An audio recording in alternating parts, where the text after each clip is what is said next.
kita akan belajar cara-cara untuk memasukkan gambar ke dalam dokumen Word. Pertama, kita bisa klik insert, kemudian kita klik bagian picture. Pertama, kalian bisa mengambil dari foto browser, atau kedua, kalian bisa mengambil picture from file, dan yang terakhir kalian bisa mengambil dari online. Foto browser itu maksudnya apa? Jadi kumpulan foto-foto yang ada di file komputer kita. Kalau picture from file itu adalah dokumen-dokumen gambar yang kita sudah save sebelumnya. Kalau online picture itu adalah dokumen gambar yang kita simpan secara online, misalnya dengan menggunakan OneDrive. Nah, sekarang saya akan mencontohkan bagaimana cara memasukkan gambar dari file yang sudah kita simpan sebelumnya. Saya klik picture from file, kemudian saya pilih gambar yang saya ingin masukkan. Sebelumnya saya sudah menyimpannya dengan nama gambar 1. Klik 2 kali, maka gambar itu akan muncul di antara teksnya. Nah, saya bisa mengubah ukuran dari gambar ini dengan cara mendrag atau menggeser bagian ujung untuk mengubah ukurannya, jadi bisa lebih besar atau lebih kecil.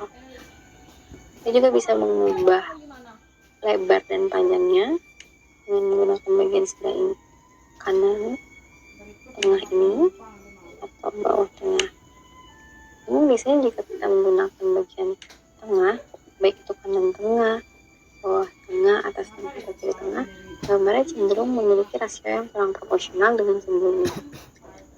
Maka dari itu, kita bisa menggunakan zoom yang di pojok ini saja.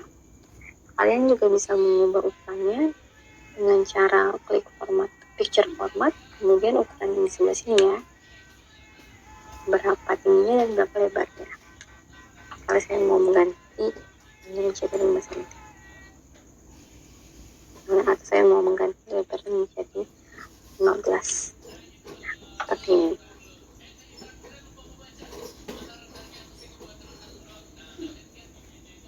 Nah, kemudian saya ingin mengatur di mana gambar ini berada ketika dalam sebuah teks. Kita bisa menggunakan wrap text untuk mengatur posisinya. Jika kalian memilih inline with text, maka gambar ini akan berada di baris-baris yang sama dengan teksnya. Nah, misalnya seperti ini ya. Jadi, gambar itu bisa ada di antara satu kalimat dan di antara dua kata seperti ini. Jadi dia kata sama gambarnya akan menyatu. Kalau kalian menggunakan square, nah maka kalimatnya akan cenderung bergeser di bagian kanan atau bagian kirinya. Jadi gambarnya tidak akan ada di antara kata-katanya. Dia akan terpisah sendiri antara gambar dan teks. Ketika kalian milih top and bottom, maka teks itu akan ada di atas atau di bawah di atas dan di bawah dari gambarnya. Jadi tidak akan ada tulisan di sebelah dari gambarnya.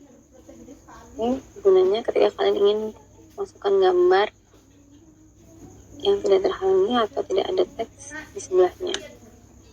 Nah, ketika kalian ingin membuat sebuah dokumen yang ada gambarnya, seringkali nanti gambarnya akan bergeser-geser sendiri ketika kalian menambahkan teksnya.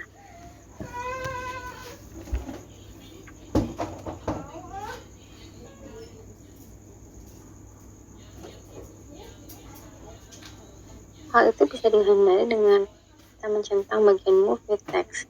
Jadi ketika teksnya bertambah atau berkurang, maka gambarnya akan mengikuti. Misalnya saya ingin menghapus bagian atas ini, nah maka gambarnya juga ikut ke atas, nggak akan stay di tempat semuanya. Dia akan mengikuti sesuai dengan dimana teks itu akan bergerak.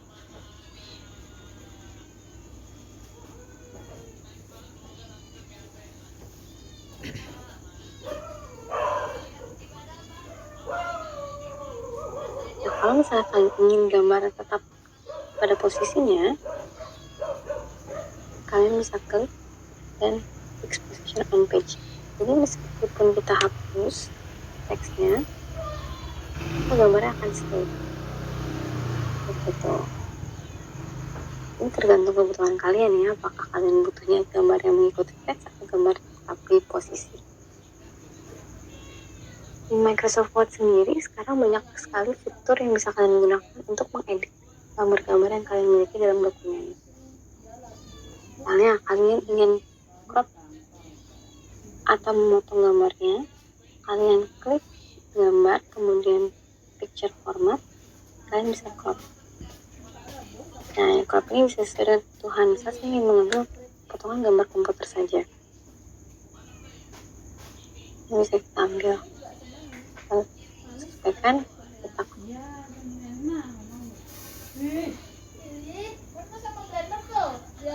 Kita bisa memotongnya secara bebas, yang tadi saya lakukan, atau memotongnya mengikuti rasio. Kita klik aspek rasio, atau crop to shape. Jadi misalnya kalian pengen motongnya ukurannya gambarnya gambar yang berbeda, itu bisa. Bentuknya misalnya bentuk lingkaran, itu bisa kalian lakukan. Saya ulang ini ya, saya ingin cropnya dengan oval. Nah, nanti dia akan tercrop atau terpotong dengan bentuk oval. Begitu. Kemudian kita juga bisa menambahkan frame atau pinggiran dengan berbagai pilihan.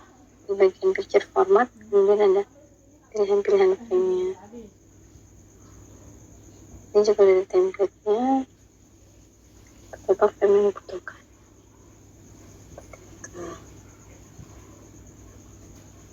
Selain menambahkan border, kalian juga bisa mengedit gambarnya dengan color correction atau transparansi.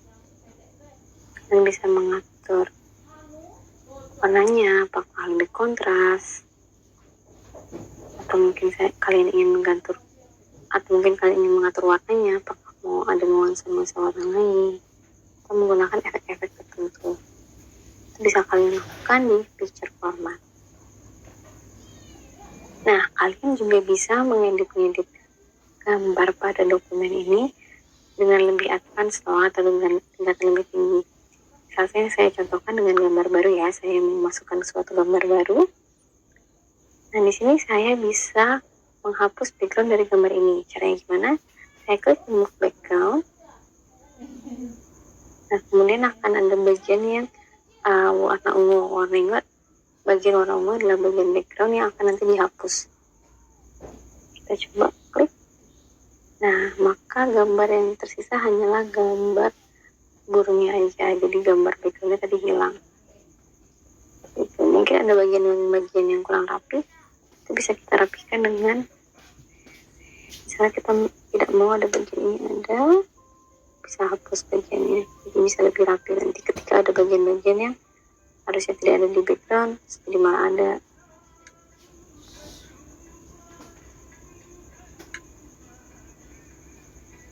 Kalian akan mendapatkan gambar tanpa background.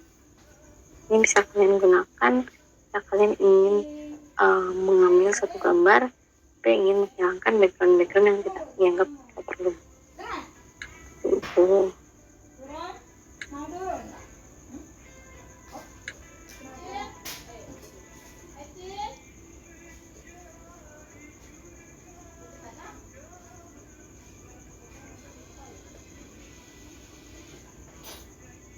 Itu tadi cara-cara untuk memasukkan gambar.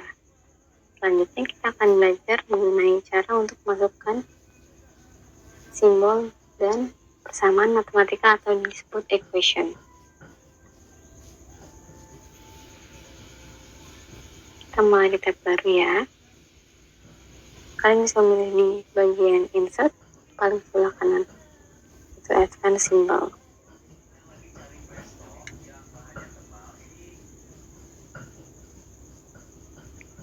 Kalian bisa memilih simbol-simbol yang kalian inginkan.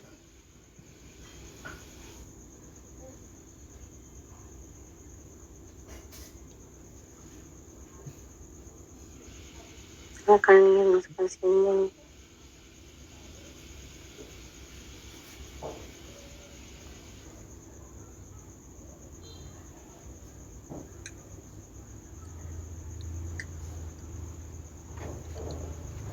kalian ingin memasukkan logo trademark,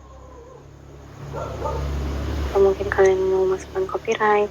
Nah, jadi ketika kalian udah klik sekali, itu akan masuk ke dalam dokumennya. Nah, kalian bisa memilih simbol yang ada atau lebih banyak lagi.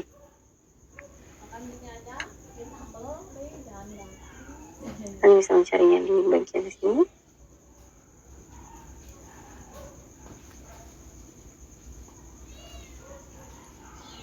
Ada banyak sekali simbol-simbol yang terdapat di Microsoft.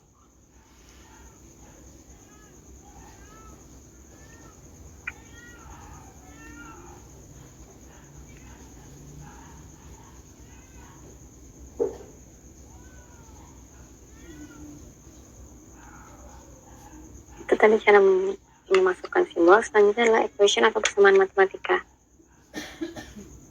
Nah, ini kalian klik di bagian insert. Nah, ini kalian klik di bagian insert, kemudian klik equation. Di sini ada beberapa template yang bisa kalian gunakan. Misalnya persamaan lingkaran atau persamaan yang lainnya, atau persamaan yang lainnya. Kalian bisa pilih, misalnya saya menggunakan persamaan Pythagoras. Ini saya bisa mengganti angkanya yang saya butuhkan, karena hanya saya ingin.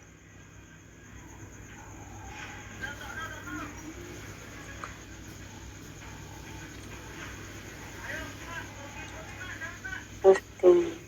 Atau mungkin kalian ingin memasukkan sendiri rumusnya, itu bisa kalian klik equation, kemudian akan ada berbagai jenis persamaan matematika yang bisa kalian gunakan. Apakah itu pecahan, kayak kalian ingin memasukkan pecahan ini 1/2, kemudian mungkin mau pangkat yang saya contohkan sebelumnya. Ini sangat berguna untuk kamu ketika kamu ingin memasukkan rumus-rumus matematika.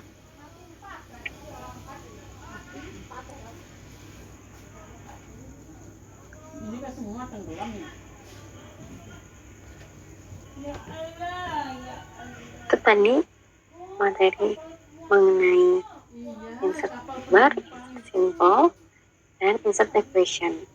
Cara memasukkan gambar, cara memasukkan simbol, dan cara memasukkan persamaan matematika.